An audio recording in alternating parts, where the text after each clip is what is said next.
नमस्कार, आप देख रहे हैं आपका अपना चैनल भिवानी हलचल खबरों के संग में मैं हूं मनोज कुमार। आइए सबसे पहले डालते हैं नजर आज की हेडलाइंस पर। गीता जयंती की तैयारियों में जुटा शिक्षा विभाग।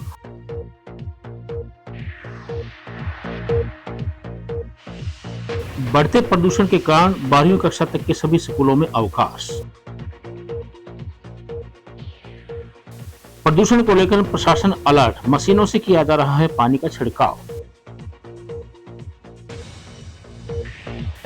भिवानी सिटी स्टेशन पर सुविधाओं के अभाव से यात्री परेशान।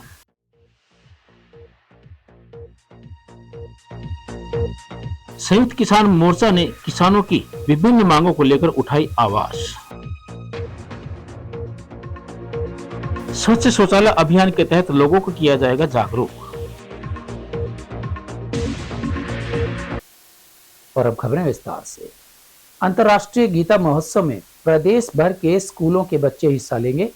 जिला शिक्षा अधिकारी नरेश मेहता ने बताया कि महोत्सव को लेकर अलग अलग तरह के कार्यक्रम आयोजित किए जाएंगे। इस महोत्सव के लिए शिक्षा विभाग तैयारियों में जुट गया है और स्कूलों में गीता महोत्सव को लेकर निर्देश दिए गए हैं। जिला स्तरीय विजेता प्रतिभागियों को राज्य स्तरीय कार्यक्रम में शामिल होने का मौका मिलेगा। जिला शिक्षा अधिकारी नरेश मेहता ने बताया कि जिले के स्कूलों में अंतर्राष्ट्रीय गीता महोत्सव को लेकर प्रतियोगिताओं का आयोजन करवाया जा रहा है। इन प्रतियोगिताओं में विजेता विद्यार्थी खंड स्तर पर आयोजित होने वाले प्रतियोगिता में हिस्सा लेंगे। खंड स्तर के विजेता विद्यार्थी जिला स्तर पर भाग लेंगे।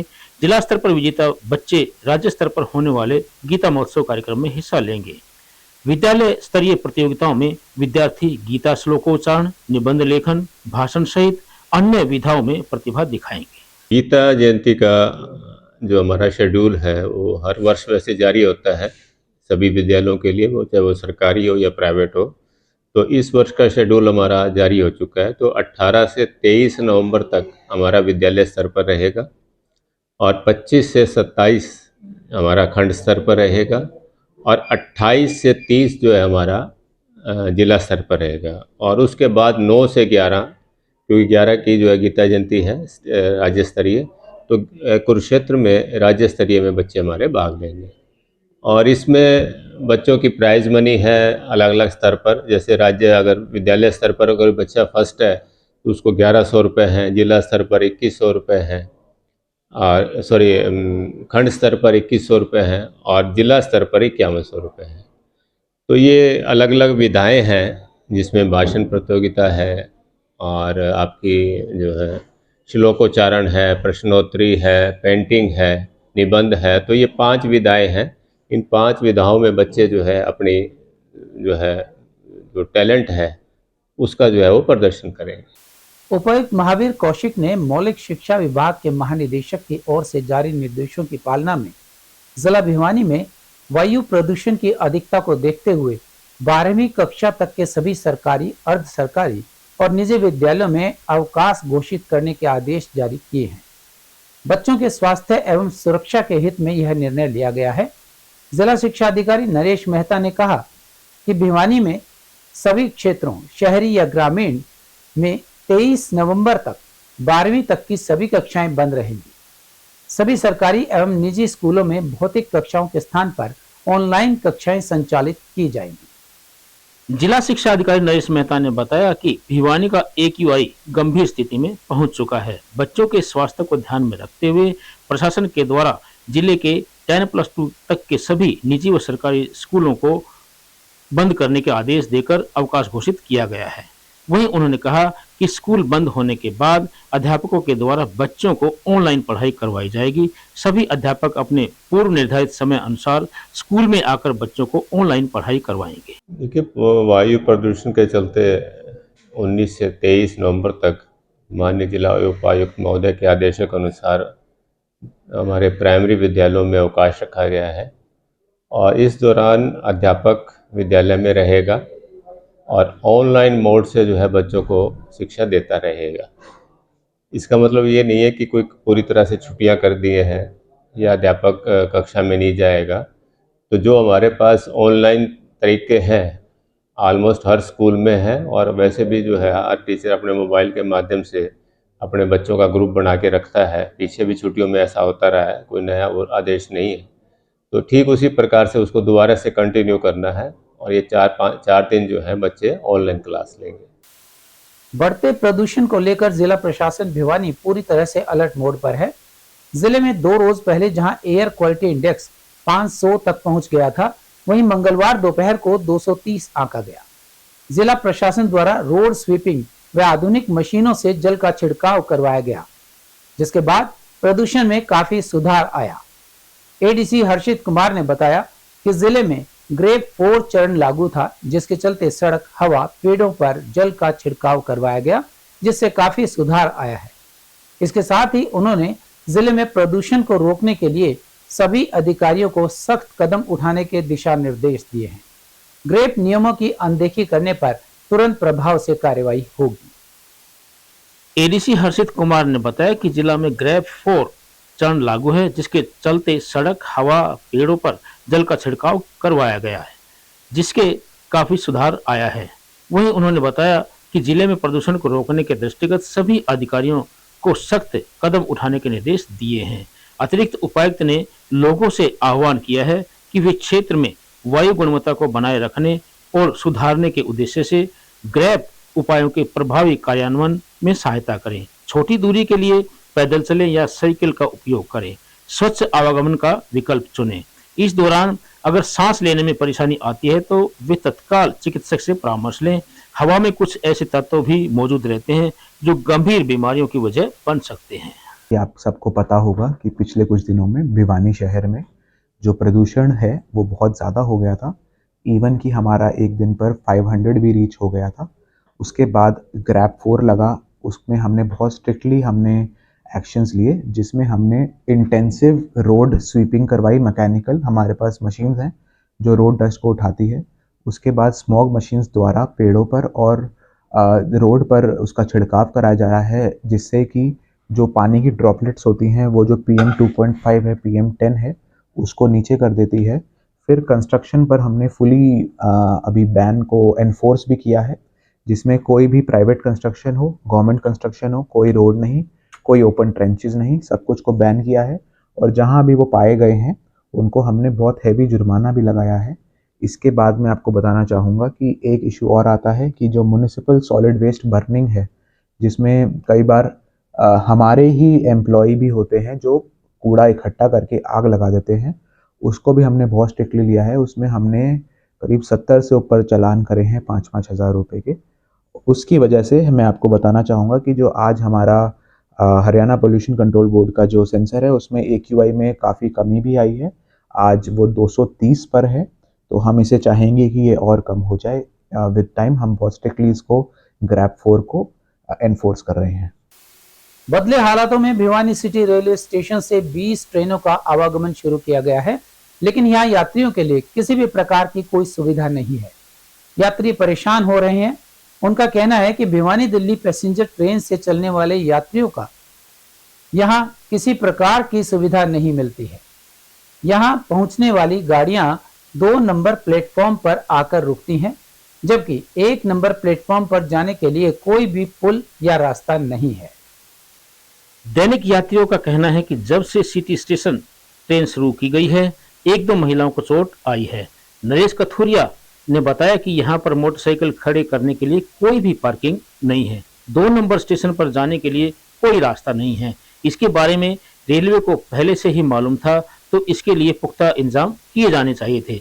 यहाँ पर असामाजिक तत्व भी ज़्यादा मात्रा में घूमते रहते हैं, क्योंकि रात को 11 बजे से के आसपास भी यहाँ पर ट्रेन आती है और लोगों को यहीं से गुजरना पड़ता है। प्लेटफॉर्म पर कोई भी इंतजाम नहीं है। वहीं दीपक शर्मा ने बताया कि जो ट्रेन 2 नंबर प्लेट पर खड़ी होती थी, वहां से प्लेटफॉर्म नंबर 1 पर कोई रास्ता नहीं है।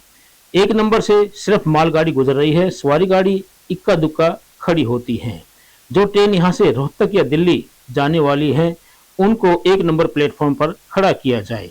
उन्होंने बताया कि रात को एकता एक्सप्रेस भिवानी जंक्शन पर भी जाती है, लेकिन यात्रियों को सिटी स्टेशन पर ही उतार दिया जाता है। इससे यात्रियों को काफी परेशानी का सामना करना पड़ रहा है। फैसिलिटी तो कुछ नहीं मिल रहा है, बस यात्री दुखी हो रहे हैं इसमें। वहाँ से सिटी से यहाँ तो कोई बाहर पार्किंग है ना ही कुछ है। सवारी की गाड़ी 2 नंबर कर देते हैं, आते समय भी 2 नंबर, ना तो कोई बुजुर्ग चढ़ सकता ना उतर सकता।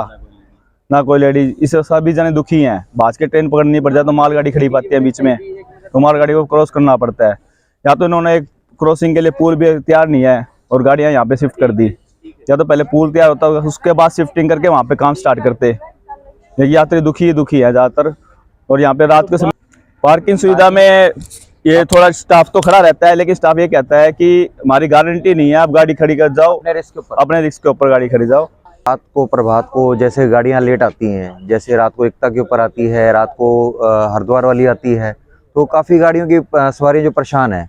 असामाजिक तत्व भी यहाँ पर जो है बैकग्राउंड एरिया है, थोड़ा सा पब्लिक को जाने में परेशानी होती है रात को, क्योंकि दुखी होना पड़ता है। लेडीज़ होती है, बच्चे होते हैं, बुजुर्ग होते हैं, उनको ले जाने में परेशानी होती है। अच्छा, दूसरी बात सबसे बड़ी परेशानी ये कि जैसे अब ये गाड़ी एक पैसेंजर गाड़ी यहाँ लगा रखी है 2 नंबर के ऊपर ही, तो अब ये देखो ना आप, यहाँ देखिए पब्लिक देखिए कैसे जा रही है, देखिए लाइनें क्रॉस करके। लेडीज जो हैं या बुजुर्ग है वो कैसे गाड़ी क्रॉस करके जाएगा जी, कैसे पुल को क्रॉस करके जाएगा? ना तो इसके ऊपर पुल है जी, ना कोई ऐसी फैसिलिटी है जाकि दिक्कत हो। और सुनने में ये भी है कि यार रात को गाड़ी यार्ड के अंदर जाती है जी, यहाँ से जो रात को गाड़ी 9 बजे जो भिवानी वहाँ रोहतक से चलती है जी, वो गाड़ी टीआर जो है वो रात को गाड़ी यार्ड में लेके जाते हैं जी। अगर यार्ड में ले जा रहे हैं तो सर एक प्लेटफार्म के ऊपर तो गाड़ी को दे सकते हैं ना सर। ऐसा है, फिलहाल 16 से 26 तारीख तक भिवानी जंक्शन के एक लाइन के मरम्मत का कार्य चल रहा है। इस वजह से सारी गाड़ियों को डाइवर्ट किया गया है और यहाँ पर अभी उतनी फैसिलिटी अभी है नहीं पैसेंजरों के लिए। एफओ भी तैयार हुआ नहीं है, मजबूरी में यहाँ गाड़ियों को क्रॉस किया जाता है, जिससे पैसेंजरों को काफ़ी दिक्कत होती है। इसके लिए प्रशासन को कहा भी जाता है और इसके लिए प्रशासन जो है उसको आगे अमल कुछ कह रहा है कि भाई क्रॉस कराओ, और मेरी मजबूरी है क्रॉस कराने का। इसमें विकलांग है, सीनियर सिटीजन है, बूढ़े हैं, सारे जो है उनको दिक्कत का सामना करना पड़ता है।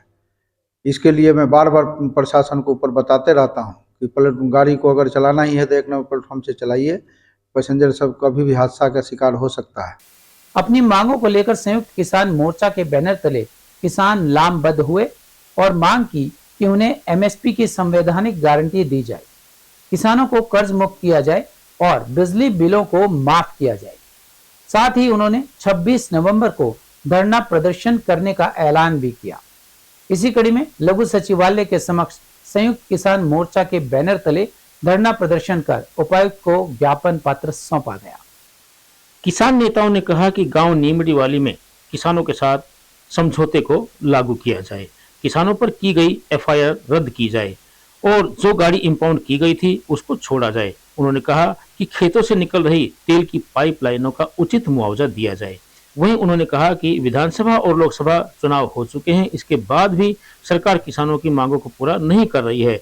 किसानों ने चेताया कि किसान मोर्चा 26 नवंबर को लघु सचिवालय के समक्ष प्रदर्शन करेगा। वहीं उन्होंने कहा कि एमएसपी की संवैधानिक गारंटी दी जाए, किसानों का कर्ज माफ किया जाए, बिजली बिलों को माफ किया जाए, तेल की पाइपलाइन का न्यायोचित मुआवजा दिया जाए। ये ज्ञापन दिया गया है डीसी साहब को। और हमारी मांग एक तो नीमड़ीवाली में जो बातचीत हुई थी वो उसका क्या रहा, हायर अथॉरिटी ने क्या जवाब दिया, और हमारे साथियों का एफआईआर दर्ज थी वो अभी तक रद्द नहीं की, उनको रद्द किया जाए। एक गाड़ी इंपाउंड की थी, उस गाड़ी को छोड़ा जाए। दूसरा, ये जो तेल पाइपलाइन निकल रही है, कंपनी को बुला के, कंपनी के अधिकारियों को बुला के जो किसानों को वाजिब न्यायोचित मुआवजा है उसको दिया जाए। और सरकार और प्रशासन अगर जोर जबरदस्ती करेगी तो किसान उसको सहन नहीं करेंगे। जब तक एक जो प्रभावित किसान है, पीड़ित किसान है, उनको न्यायोचित मुआवजा नहीं दिया जाएगा तब तक कोई फैसला होने की संभावना नहीं है। हम विकास के विरोधी नहीं है, लेकिन किसानों की जमीन जो प्रभावित हो रही है, उनकी रोजी रोटी जो प्रभावित हो रही है, उसका सरकार मुआवजा दे, अपनी लाइन निकाले। देखिए, आज लघु सचिवालय के सामने बड़ी संख्या में किसान पहुंचे हैं और मुद्दा है तेल पाइपलाइन जो जारी है गुजरात के मुद्रा से और पानीपत रिफाइनरी तक, उसके मार्केट वैल्यू के हिसाब से किसान को जमीन का मुआवजा मिले। एक तो ये मांग है। दूसरा, नीमड़ीवाली के अंदर 2023 में एक बड़ा आंदोलन एचटी लाइन के खिलाफ हुआ था और उसमें बाद में समझौता हुआ जिला उपायुक्त के साथ, जिसमें यह तय हुआ था कि टाटा के टावर के हिसाब से हम इस लाइन का भी मुआवजा देंगे जो नीमड़ीवाली से पावर ग्रिड तक आई, और जो 2 एफआईआर दर्ज थी उनको रद्द करेंगे।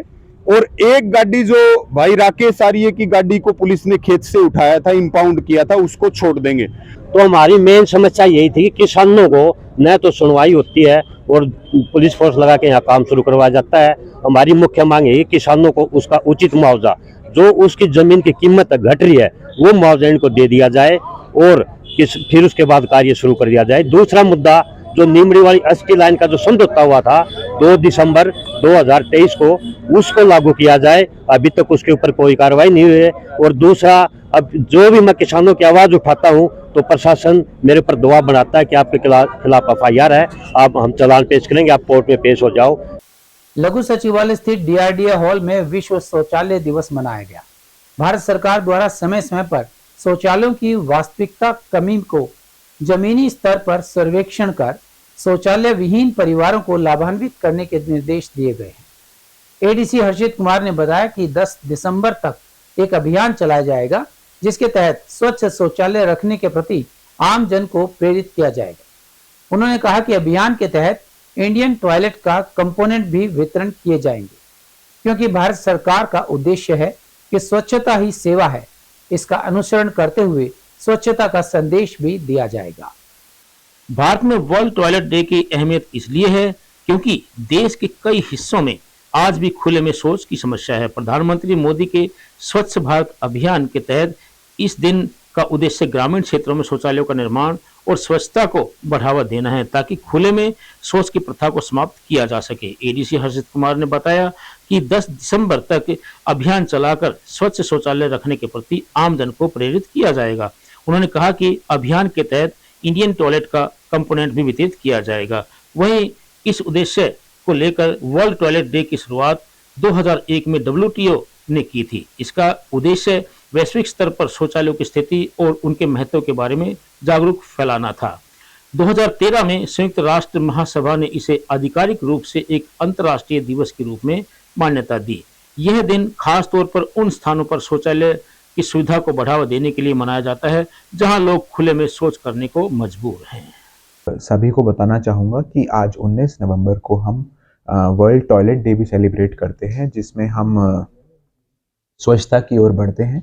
हम ये सेलिब्रेट करेंगे हम अपना 19 नवंबर से 10 दिसंबर तक, जिसमें हम अपना एक इंटेंसिव कैंपेन चलाएंगे, जिसमें चाहे MC के टॉयलेट्स हों, उसके बाद जो इंडियन हाउस होल्ड लैट्रीन का कंपोनेंट होता है वो भी हम डिस्ट्रीब्यूट करना चाहेंगे, ताकि हमारा स्वच्छता ही सेवा वाला जो एक मोटो है भारत सरकार का, उसको हम फॉलो करें। इसमें हम इंटेंसिव एक्शंस लेंगे क्लीनलीनेस पर भी और बढ़ाने के लिए भी टॉयलेट यूसेज में, और हमारे MC के भी टॉयलेट्स हैं उनको भी हम साफ़ सफाई में पब्लिक को के आगे रखेंगे। और कोई कंप्लेंट्स भी होगी, और जो भी IHL कंपोनेंट में कोई भी एप्लीकेशंस आई हैं, रुकी हुई हैं, ताकि लोग अपने घर में ही टॉयलेट बना पाए, उसका भी हम बेनिफिट उनको प्रोवाइड। और अब चलते चलते भिवानी में गीता जयंती 9 से 11 दिसंबर तक मनाई जाएगी। शहर के किरोड़ीमल पार्क में जयंती कार्यक्रमों का आयोजन किया जाएगा। मुख्यमंत्री के मुख्य प्रधान सचिव तथा लोक संपर्क विभाग के महानिदेशक ने वीडियो कॉन्फ्रेंसिंग के माध्यम से गीता जयंती के आयोजन को लेकर प्रदेश के सभी उपायुक्तों को जरूरी निर्देश दिए। उन्होंने कहा कि गीता जयंती समारोह में अधिक से अधिक आम जन की भागीदारी करके जयंती को मेले का स्वरूप प्रदान किया जाए।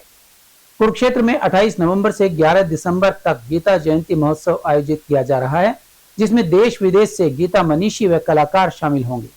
इस बार गीता महोत्सव में राज्य स्तर पर उड़ीसा और अंतर्राष्ट्रीय स्तर पर तंजानिया भागीदारी देश रहेगा। महोत्सव के दौरान कुरुक्षेत्र के 48 कोस में लगभग 182 मंदिरों तीर्थों पर कार्यक्रम आयोजित किए जाएंगे। वहीं उपायुक्त भिवानी महावीर कौशिक ने गीता जयंती को लेकर संबंधित विभागों को जरूरी निर्देश दिए। कहा है कि किरोड़ीमल पार्क में 9 से 11 दिसंबर तक गीता जयंती समारोह बड़े ही धूमधाम से मनाई जाएगी। गीता जयंती समारोह में अधिक से अधिक स्कूली बच्चों के साथ साथ सभी धार्मिक व सामाजिक संस्थाएं अपनी भागीदारी सुनिश्चित करेंगी। 3 दिन तक चलने वाले गीता जयंती महोत्सव के दौरान तीनों दिन विभिन्न विभागों द्वारा प्रदर्शनी लगाई जाएगी। गीता जयंती समारोह का शुभारंभ हवन व गीता पूजन के साथ किया जाएगा। तीनों दिन सांस्कृतिक कार्यक्रमों का आयोजन होगा, जिसमें स्कूली बच्चों के अलावा लोक कलाकार भी अपनी प्रस्तुति देंगे। इसके अलावा सांस्कृतिक कार्यक्रमों सेमिनार का आयोजन होगा, जिसमें गीता मनीषी गीता के महत्व पर अपना व्याख्यान देंगे। सांस्कृतिक कार्यक्रमों के साथ स्कूली बच्चों द्वारा गीता के श्लोकों का उच्चारण किया जाएगा। अंतिम दिन 11 दिसंबर को शोभा यात्रा निकाली जाएगी, जिसमें गीता पर आधारित झांकियां शामिल होंगी। कुल मिलाकर गीता जयंती समारोह को एक मेले का स्वरूप प्रदान किया जाएगा। और अब जाने से पहले एक नजर आज की हेडलाइंस पर।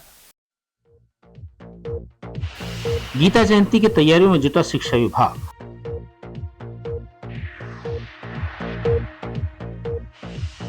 बढ़ते प्रदूषण के कारण 12वीं कक्षा तक के सभी स्कूलों में अवकाश। प्रदूषण को लेकर प्रशासन अलर्ट, मशीनों से किया जा रहा है पानी का छिड़काव। भिवानी सिटी स्टेशन पर सुविधाओं के अभाव से यात्री परेशान।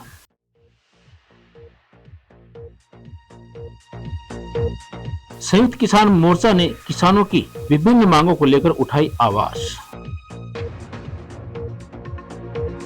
स्वच्छ शौचालय अभियान के तहत लोगों को किया जाएगा जागरूक। हमारे आज के अंक में बस इतना ही। अगले अंक के लिए देखते रहिएगा आपका अपना चैनल भिवानी हलचल।